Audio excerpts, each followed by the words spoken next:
Oh man, I am hyped to be here. You know how we do. What's up, brother? Let's do it.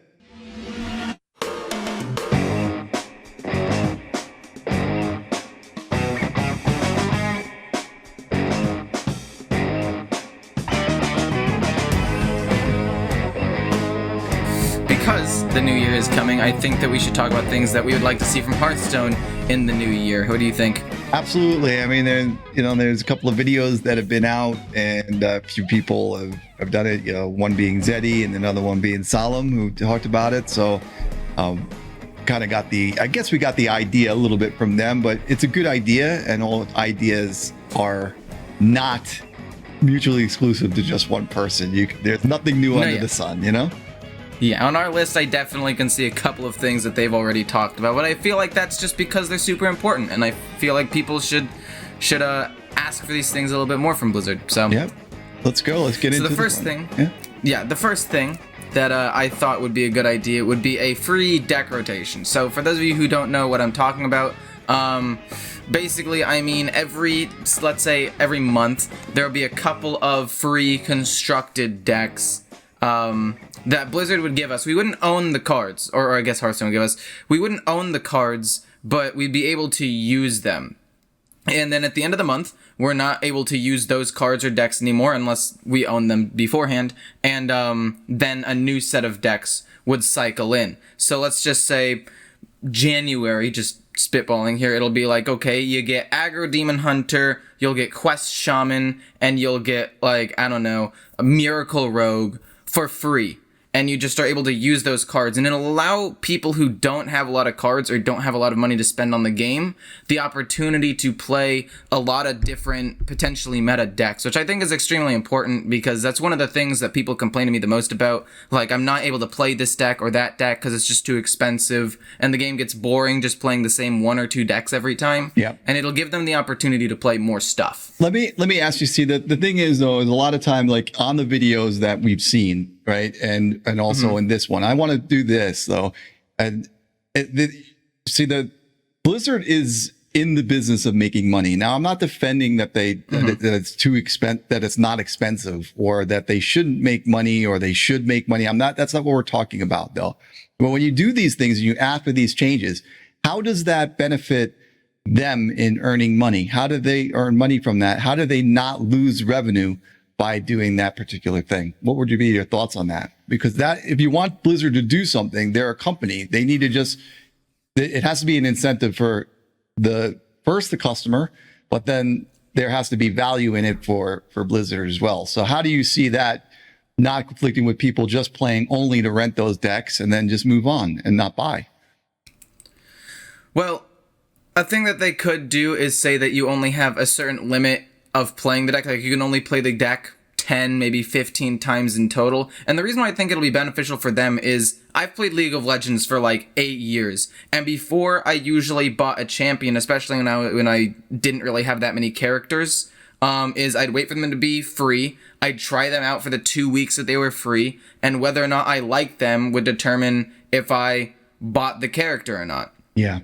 And I feel like if that was a thing in Blizzard, people would be able to have a clear idea of decks that they genuinely want to craft and enjoy. And then if they have a specific thing in mind, they'll put more money in. And also, if you put some sort of like limit to the number of games you can play with that deck, so you can only play like 10 or 15 games with the deck like I just mentioned, it means that they can't just log in to play the free deck.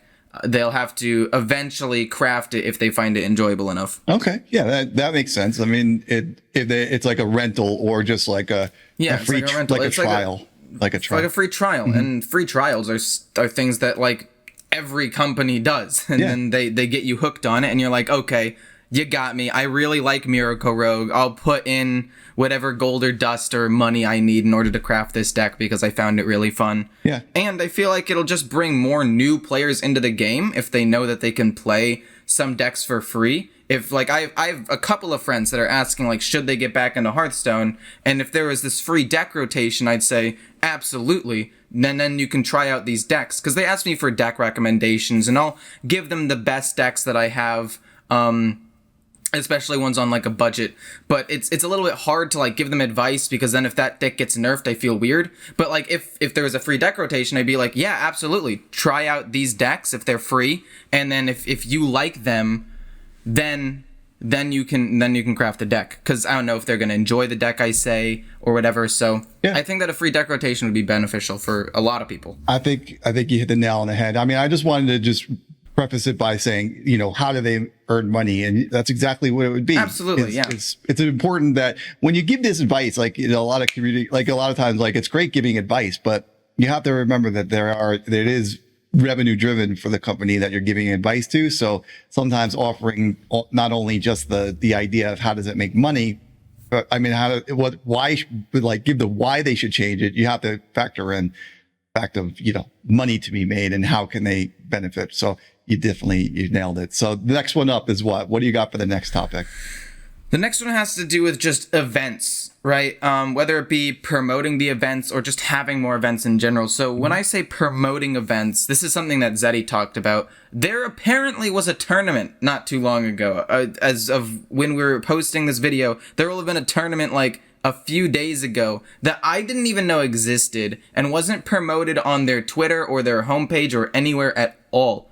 And Zeddy had a snip where basically it showed that Crip had more viewers than the Hearthstone Twitch on Twitch, the channel, had more viewers than an actual tournament on Hearthstone's official Twitch, which is ridiculous. Yeah. I mean, Crip's a great content creator and always has like a large number of viewers, but the official Hearthstone stream should probably beat out pretty much anyone if there is a tournament going on. And it's just the fact that nobody knew. And the same thing kind of went with the World Championship.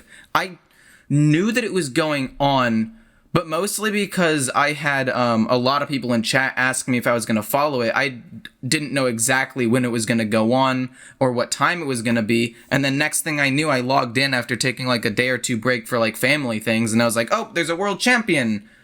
I didn't even know it was going. I mean, I knew it was going to happen. I just didn't know when. Yeah. And I feel like this lack of promotion is just bad for the game. Well, the thing is, though, is to a certain degree that the reason, one of the reasons, and this is kind of a controversial thing, I think that there is some clamoring about the fact that because it was an Asian facing event and they kind of it was more political, that some people are saying like that it was because they didn't want to promote it because it was for Asian community, and they had a situation where Blitzchung had come in and made a statement, and they didn't want it to get political and then start to go down that route. That's one reason.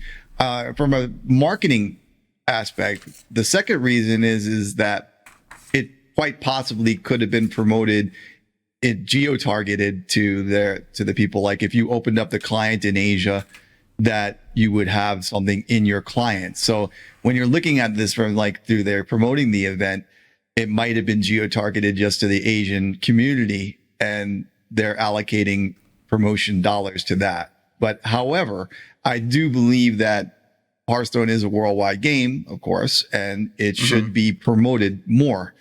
The thing is that it's just, I think that they were targeting more of one community over the United States or Europe for this event, and that's why it had less.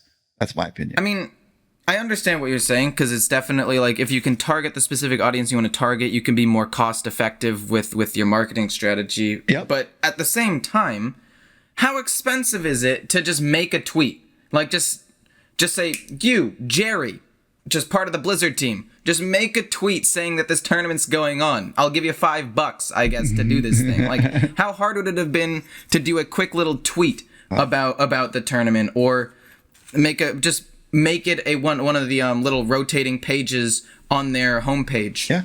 Well, like I'm not a part of Blizzard. I don't know how expensive these things are, but just those two simple things to promote it a little bit more, I feel like would have gone a long way. And obviously other ideas like making like a short little video as like a trailer for it, something like that would be more expensive, and you could target a little bit more specifically because you're putting more resources into it. Yeah. But for small little things like a tweet or just putting on your homepage or on Instagram, just making a little post about that on like a lot of the social media platforms, just to get it out there, I feel like would not be that big of a problem for a company as big as Blizzard. No, I agree with you. I agree with you. And the thing is when you have that situation where you don't tweet it out or whatever, or you don't do those simple promotions. See, the promotions department is built to promote, so it doesn't cost them any other money to have marketing do anything. They've already allocated those budgets to. Yeah, it's a sunk cost at that point. Like they've already put the money into it.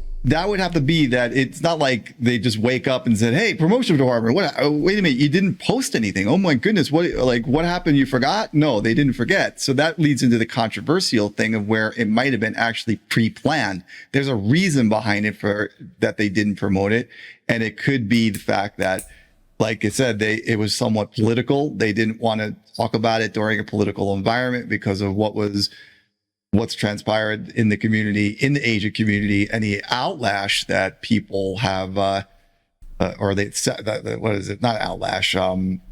The lashing that they got from the community over Blitzchung and how Blizzard loves China and Tencent owns them and things. So it could be something like that. There could be some truth to those noises. It kind of leads into like, we have like our next topic, which is more events in general. You could go to that, but then after that, it's really the community, the topic after that. I think that we could discuss this more as well. So I think maybe we could just move to the next topic. Okay, so the next topic, which has to do with events in Hearthstone, is just more events in general. Like, I don't care if they're Battlegrounds events or Duels events or even maybe like Arena events or Standard or Wild, just things that Blizzard puts on for the community. Now, they don't have to be like huge production things, but they could just be small invitationals for some creators and have it not always be the same creators so more people could get in the spotlight. I'm not just saying this as a smaller creator that wants to get on there, but I also would enjoy seeing other people that aren't always the same people. Yeah. But also just events for the community, like have some way of people, just normal people, enter into a thing and potentially get picked to participate in some sort of event. And then the last event are those things that are just like seasonal events, where you get some extra dust or some extra gold or now some extra EXP or some packs, and just little events that you can build a community around. Yeah. Because I feel like that's an important thing, because Blizzard is losing the sense of community in Hearthstone, because at first it seemed like a happy family where everyone was together, and now it feels like it's Blizzard versus the community, and even within the community it's very disjointed and split. And I feel like if there were more events to bring people together, whether it be like tournaments or just like an in-game event for rewards. And I've always said like an event that could be cool would be like a new mode where you fight just a boss that has like 1 billion health and people work together, and you can fight it like once a week and you'll get it down, and depending on how much damage you deal to it as a community, you'll get rewards. And just something like that will build, like I said, just the sense of community and connection that people want to have in the game again, as opposed to just this ramming of heads. Right. Well, I have a thought on what you said about the more events in general, and when you had mentioned the idea about different content creators and thing, it just sparked a thought in my head. We can talk about the next thing also too, which is the community and how they deal with it as well, because that's our next topic. But I just wanted to say that, see, what happens a lot of times in business and in marketing and promotions and stuff, and when it comes to content creators, there are community managers, and these are human beings obviously that are behind it. And what happens is they start to owe each other favors and things. You do this for me, I'll get you on the cover of the Blizzard thing. And Blizzard has been doing better with getting some smaller content creators. In fact, we had 2 content creators from Horizen that were on there. One being Guy Grumpy was on the actual client for the Brawlsium, and also Raren was on there as well. And so they, I remember those. So they're reaching out to the smaller creators and kind of broadening. But the thing is what happens is people like Crip, who've been with the company for so long, they're owed favors. They're kind of on the inside. It's like a nepotism thing. They just keep on rolling out the same thing. And it doesn't happen with just Blizzard. it's the same people over and over and over, because these people go to the events where the community manager is that will continue to bring them in. And it's basically favoritism. I know it's kind of like a conspiracy thing again, but it's true. It happens in so many businesses. I'm in the poker business for years, and the same old pros, the same old people, they roll them out year after year after year because one time they were popular and it worked. And they're always trying to grab that enthusiasm that those people had for the game back in the day. And it just doesn't work. It doesn't work. What happens is the person that needs to be replaced is not the content creators and to get other people more chances. It's the community manager that needs to be replaced. They have to expand their circles, and they simply don't most of the time because they're just lazy. I never really thought about it that way. It's because I mean, obviously I've never been invited to anything, so I don't know how it would actually happen. But if that is actually the case and the community manager plays the most important role in that, then maybe that is where the problem lies. It's a fact. And then I'm telling you, it's not, this is not conjecture. This is a fact. Did I just, okay. I know for a fact. Ecor, I know 100%. I know what people think. Ecor 100, you know 100%. 100%. All right, next topic. Let's go.